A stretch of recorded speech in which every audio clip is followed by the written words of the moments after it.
नमस्कार. MSCITच्या final exam दरम्यान कोणतीही नेटवर्क संबंधित अडचण येऊ नये यासाठी सर्व मशीनला IP ॲड्रेस स्टॅटिक म्हणजेच मॅन्युअली असणे अत्यंत आवश्यक आहे. मॅन्युअल IP केल्याने नेटवर्क स्टेबल राहते. एक्झाम सॉफ्टवेअरला IP बदलामुळे येणाऱ्या समस्या टाळल्या जातात. तसेच एक्झाम सर्व्हरचे कनेक्शन सुरक्षित व सातत्यपूर्ण राहते. त्यामुळे परीक्षेदरम्यान टेक्निकल एरर्स येण्याचे प्रमाण कमी होते. IP ॲड्रेस मॅन्युअली मशीनमध्ये कसे द्यायचे हे आपण या व्हिडिओमध्ये बघणार आहोत.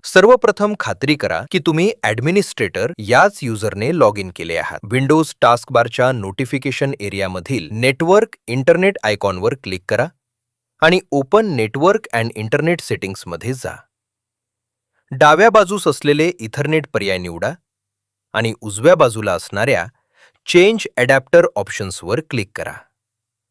उघडलेल्या विंडोमध्ये इथरनेट आयकॉनला डबल क्लिक करा व डिटेल्सवर क्लिक करून या मशीनचा IP address, subnet mask, default gateway या डिटेल्स नोट करून ठेवा व विंडो क्लोज करा.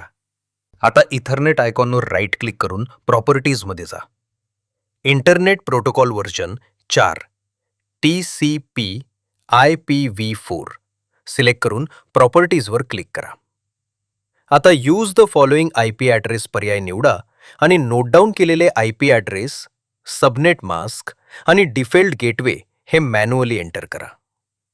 आणि प्रिफर्ड DNS सर्व्हरमध्ये तुमच्या एक्झाम सर्व्हरचा IP ॲड्रेस एंटर करून ओके या बटनवर क्लिक करा आणि क्लोज करा. याच पद्धतीनं नेटवर्कमधील इतर सर्व मशीनवरही मॅन्युअली IP ॲड्रेस सेट करा. व्हिडिओ पाहिल्याबद्दल धन्यवाद. अशाच उपयुक्त टेक्निकल व्हिडिओसाठी चॅनलला सबस्क्राईब करा आणि नवीन अपडेट्स वेळेवर मिळण्यासाठी बेल आयकॉन नक्की क्लिक करा.